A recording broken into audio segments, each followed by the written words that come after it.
GeM TV நேயர்களுக்கு அன்பு வணக்கம். நம்முடைய சனாதன தர்மத்திலே எத்தனையோ பண்டிகைகள், எத்தனையோ நிகழ்ச்சிகள் இருக்கின்றது. அதிலே தை மாதம் வருகின்ற அற்புதமான நிகழ்வு, தை அமாவாசை தொடர்ந்து வருகின்ற அடுத்த 7வது நாளிலே சப்தமி திதி, தை மாத சப்தமி ரத சப்தமியாக கொண்டாடப்படுகின்றது. இந்த ரத சப்தமி சூரிய பகவான் தன்னுடைய 7 குதிரைகள், அந்த 7 குதிரைகளும் 7 வண்ணங்களை குறிக்கும். இந்த 7 குதிரைகள் பூட்டிய ரதத்தை வடக்கு திசையிலிருந்து திருப்பி பயணிப்பதாக கருதப்படுகின்றது.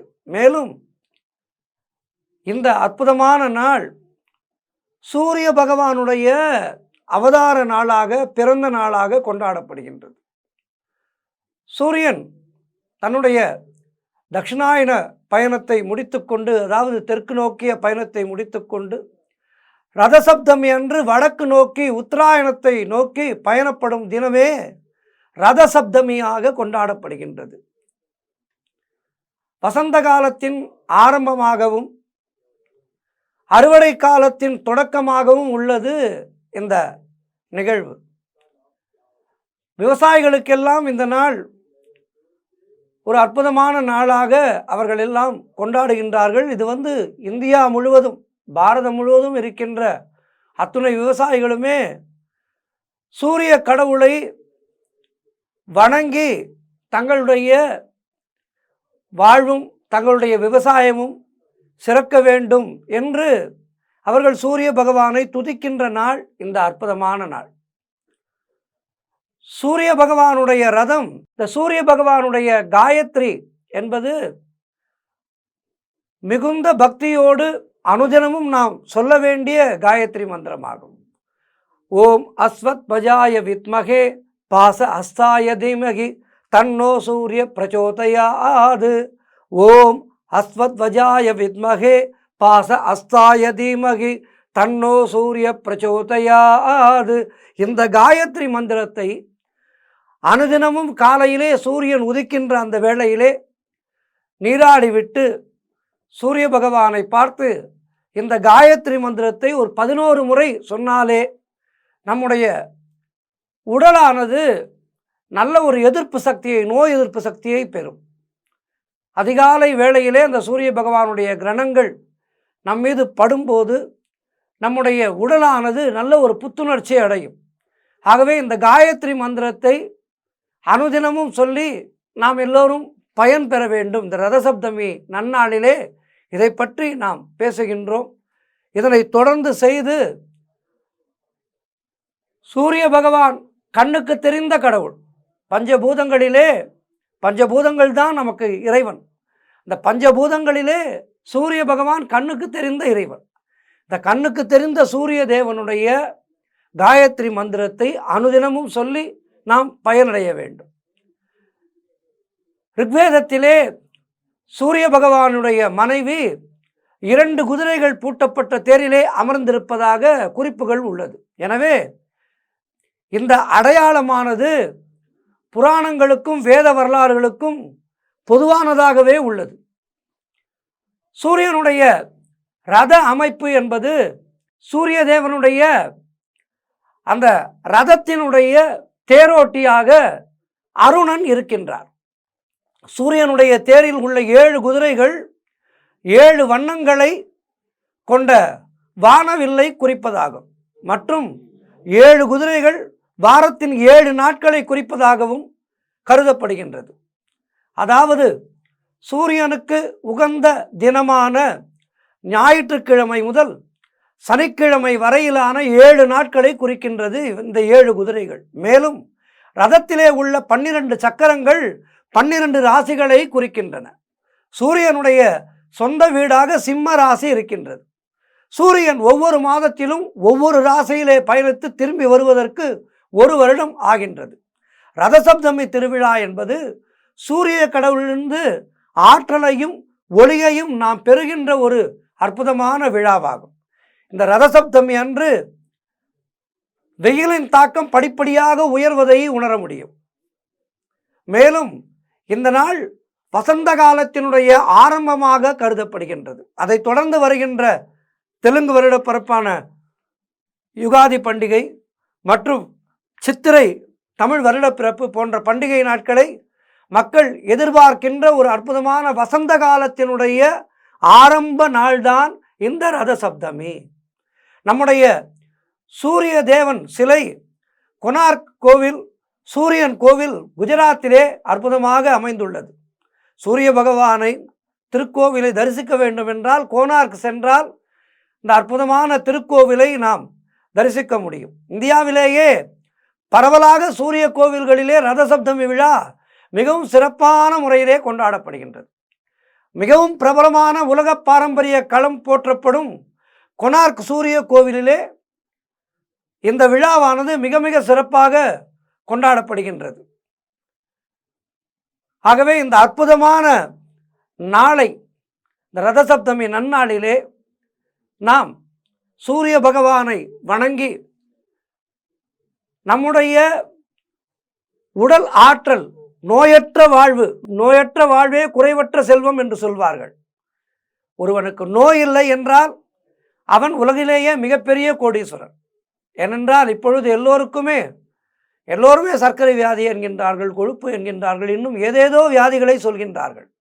ஆனால் நீங்கள் யோசித்து பாருங்கள், நமக்கு முந்தைய 2 தலைமுறைகளுக்கு முன்னால் வாழ்ந்தவர்கள், நம்முடைய தாத்தா பாட்டி, இவர்களெல்லாம் எந்த விதமான நோயும் இல்லாமல் வாழ்ந்தார்கள். எப்படி வாழ்ந்தார்கள்?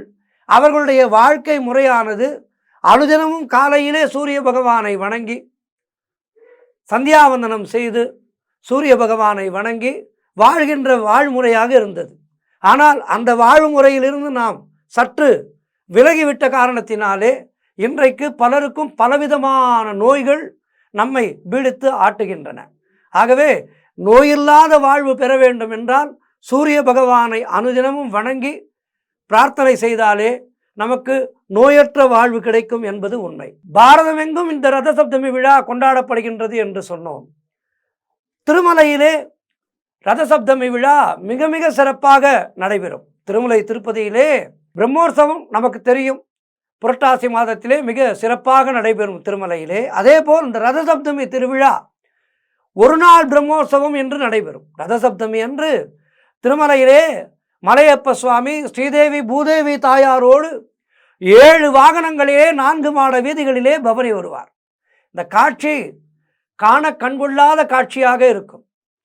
அதனால் அந்த தினத்தை எல்லோருமே சிறிய பிரம்மோற்சவம் என்றுதான் கூறுகின்றார்கள். பிரம்மோற்சவத்தை போல் மிக சிறப்பாக இருக்கும் அந்த தினம் திருமலை திருப்பதியிலே மிக சிறப்பாக கொண்டாடப்படுகின்றது. ரதசப்தமி என்று விடியற்காலை 5:30 மணி அளவிலே சூரிய பிரப வாகனத்திலும், அதைத் தொடர்ந்து சின்ன ஆதிசேஷன் வாகனம் காலை 9 மணி அளவிலும், கருட வாகனம் 11 மணி அளவிலும், ஹனுமன் வாகனம் பிற்பகல் 1 மணி அளவிலும், சகசிரநாமம் பிற்பகல் 2 மணி அளவிலும், கற்பக வாகனம் மாலை 4 மணி அளவிலும், சர்வபூபால வாகனம் மாலை 6 மணி அளவிலும் திருமாட வீதிகளிலே ஊர்வலம் வரும்போது கோவிந்தா கோவிந்தா நமோ வெங்கடேசா என்ற கோஷத்தோடு பக்தர்கள் அந்த ஏழுமலையாரை தரிசிக்கின்ற காட்சியை, மலையப்ப சுவாமி பவனி வருவதை காண்கின்ற காட்சியை காண்பதற்கே காண கண்கோடி வேண்டும். அதுபோல் திருமலையிலே நடக்கின்ற எல்லா விழாக்களும் மிக பிரம்மாண்டமாக இருக்கும் என்றாலும் இந்த ரதசப்தமி விழா மிக மிக சிறப்பாக நடைபெறும்.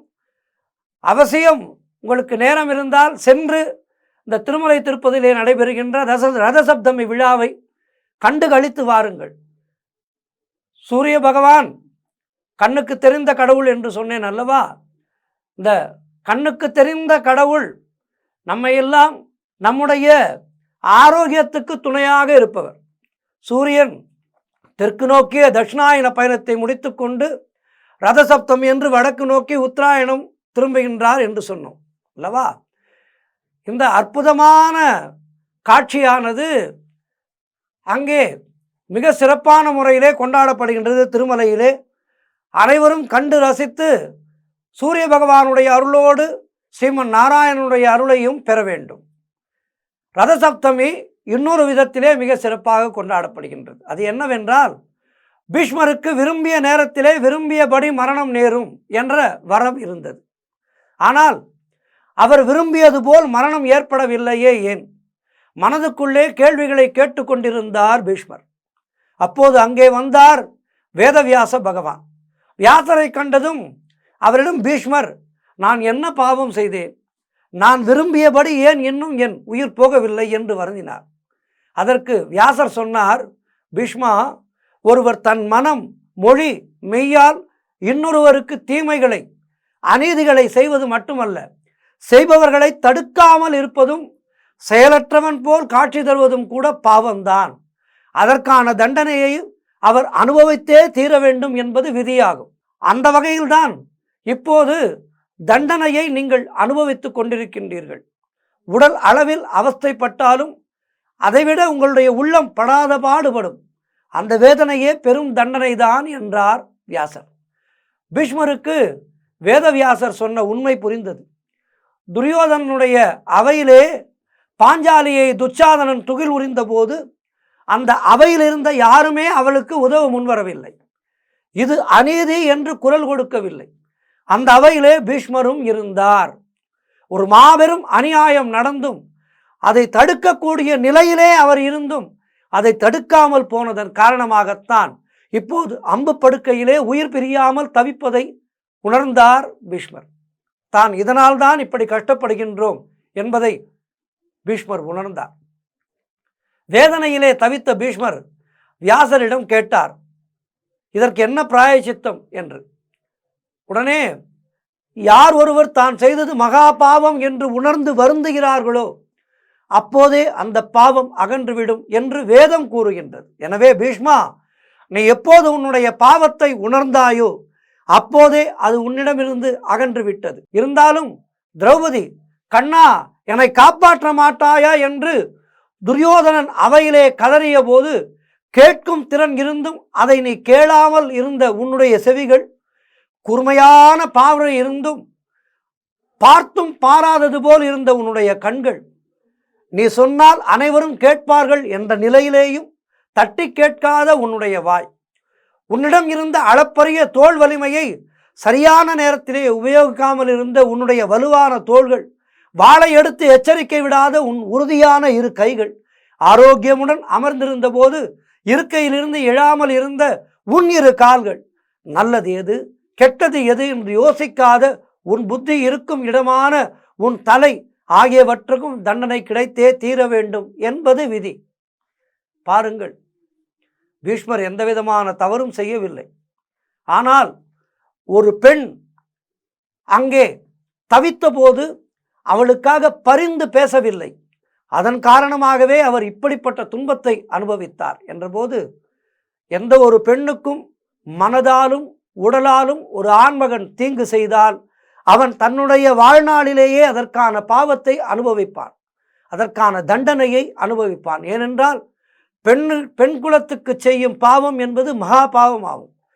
அந்த பாவத்துக்கு தண்டனையே கிடையாது. பீஷ்மர் எத்தனையோ பெரிய மகான், ஆனால் அவருக்கும் இந்த ஒரு விஷயத்தாலே அவர் எந்த விதமான தீங்கும் செய்யவில்லை. ஆனாலும் அதனை தடுக்காமல் நின்ற காரணத்தினாலே அவர் தன்னுடைய வாழ்நாளில் கடைசி நாட்களிலே துன்பப்பட்டார். ஆகவே இந்த விஷயத்தை நாம் எல்லோரும் மனதிலே வைத்து கொள்ள வேண்டும். ஒவ்வொரு ஆண்மகனும் எந்த ஒரு பெண்ணுக்கும் மனதாலும் தீங்கு செய்யக்கூடாது. அப்படி என்றால் என்னுடைய இந்த அங்கங்களையும் பொசுக்கக்கூடிய வல்லமை படைத்தவர் அந்த சூரியன்தான். இவர் பீஷ்மர் நினைத்து கொண்டிருக்கின்றார். அம்பு படுக்கையிலே படுத்துக்கொண்டே நினைத்து கொண்டிருக்கின்றார். என்னுடைய தலை, என்னுடைய கைகள், என்னுடைய தோள்கள், என்னுடைய கால்கள், அன்று நான் பேசாத என்னுடைய நாவு, இவையெல்லாம் பொசுக்கக்கூடிய வல்லமை படைத்தவர் அந்த சூரியன் தான். சாதாரண அக்னியினுடைய சூடு போதாது, என்னுடைய அங்கங்களை தீர்க்க சூரிய சக்தியை பிழிந்து தாருங்கள் என்று தன்னிலை உணர்ந்து வேதவியாசரிடம் வேண்டினார் பீஷ்மர். உடனே வேதவியாசர் முன்கூட்டியே கொண்டு வந்திருந்த எருக்கன் இலைகளை பீஷ்மருடைய, பீஷ்மா, இந்த எருக்கன் இலைகளை சூரியனுக்கு உகந்தது. இதன் பெயர் அர்க்கபத்திரம் என்று பெயர். அர்க்கம் என்றால் சூரியன் என்றே பொருள். சூரியனுடைய முழு சக்தியும் இந்த இலையிலே உள்ளது. ஆகவே இந்த இலைகளால் உன்னுடைய அங்கங்களை அலங்கரிக்கப் போகின்றேன். அவை உன்னை புனிதப்படுத்தும் என்றவர் அதன்படி பீஷ்மருடைய அங்கங்களை எருக்கன் இலைகளால் அலங்கரித்தார். அதன் பிறகு கொஞ்சம் கொஞ்சமாக மன அமைதி அடைந்தார் பீஷ்மர். அப்படியே தியானத்திலே அமர்ந்தார். தியான நிலையிலேயே முக்தியும் அடைந்தார். நமக்கெல்லோருக்கும் தெரியும், இந்த ரதசப்தமி தினத்தன்று நாம் எல்லோரும் எருக்க இலைகளையும் அக்ஷதை கொஞ்சம் அதையும் வைத்து தலை, நம்முடைய தோள்பட்டைகள், நம்முடைய வயிறு, நம்முடைய பாதங்கள், நம்முடைய முட்டி, நம்முடைய தொடைகள் இவற்றிலே வைத்து குளிப்போம். இதுதான் காரணம். அன்று பீஷ்மருக்கு வியாசர் செய்த இந்த செயல்தான் நாம் எல்லோரும் கடைபிடிக்கின்றோம். நாம் எல்லோரும் அறியாமல் செய்த பாவங்கள், அறிந்து செய்கின்ற பாவங்கள் இவையெல்லாம் விலக வேண்டும் என்பதற்காகத்தான் ரதசப்தமி தினத்தன்று நாம் எருக்க இலைகளை தலையிலும் மார்பிலும் வயிற்றிலும் வைத்து குளிக்கின்றோம். பீஷ்மர் நைஷ்டிக பீஷ்மர் நைஷ்டிக பிரம்மச்சாரியாக உயிர் நீத்தவர். அவருக்கு யார் பித்ருக்கடன் செய்வது என்று தர்மர் வருந்தினார். தர்மருடைய வருத்தத்தை தெரிந்து கொண்ட வியாசர், தர்மரே வருந்த வேண்டாம், ஒழுக்கம் தவறாத நேர்மையான பிரம்மச்சாரிக்கும் தூய்மையான துறவிக்கும் பித்ருக்கடன் என்பது அவசியமே இல்லை. அவர்கள் மேம்பட்ட ஓர் நிலைக்கு, உயர்நிலைக்கு போய்விடுவார்கள் என்று மேம்பட்ட நிலைக்கு போய்விடுகிறார்கள். சொல் ஒன்றும் செயல் ஒன்றுமாக திகழ்பவர்கள்தான் பாவிகள். ஆனால் பீஷ்மர் தன் வாக்கு தவறாத தூய்மையானவர். இனி வருங்காலத்திலே பீஷ்மருக்காக நீர்க்கடன் அளிக்கும் ரதசப்தமி அன்று தன்னுடைய உடலிலே எருக்க நிலைகளை வைத்துக்கொண்டு குளிக்கும் மக்கள் தங்கள் பாவங்களிலிருந்து தங்களை விடுவித்துக் கொள்வார்கள். அதோடு பீஷ்மருக்கு நீர்க்கடன் அளித்த புண்ணியமும் அவர்களுக்கு கிடைக்கும் என்று வியாசர் கூறினார். இதனால்தான் வியாசர் அன்று சொன்னமைக்காகத்தான் இன்றும் நம்முடைய பாரத தேசத்து மக்கள் நாம் எல்லோரும் ரதசப்தமி தினத்தன்று இப்படி எருக்க இலைகளை தலையிலே வைத்து ஸ்நானம் செய்கின்றோம். அந்த ஸ்நானமானது பீஷ்மருடைய ஆத்ம சாந்திக்காகவும் நம்முடைய பாவங்கள் விலகுவதற்காகவும் செய்யப்படுகின்றது. எனவே அற்புதமான புனிதமான ரதசப்தமி தினம் இந்த வருடம் ஆங்கில தேதி பிப்ரவரி மாதம் 4ஆம் தேதி வருகின்றது. ரதசப்தமி அன்று விரதம் மேற்கொண்டு எருக்க இலைகளை தலையிலே வைத்துக்கொண்டு சாஸ்திரத்திலே சொல்லியபடி நீராடினால் தெரிந்தோ தெரியாமலோ நாம் செய்த பாவங்கள் நீங்கும். அதற்காக மேன்மேலும் பாவங்கள் செய்து அடுத்து வரும் ரதசப்தமியிலே போக்கிக் கொள்ளலாம் என்று நினைக்கக்கூடாது.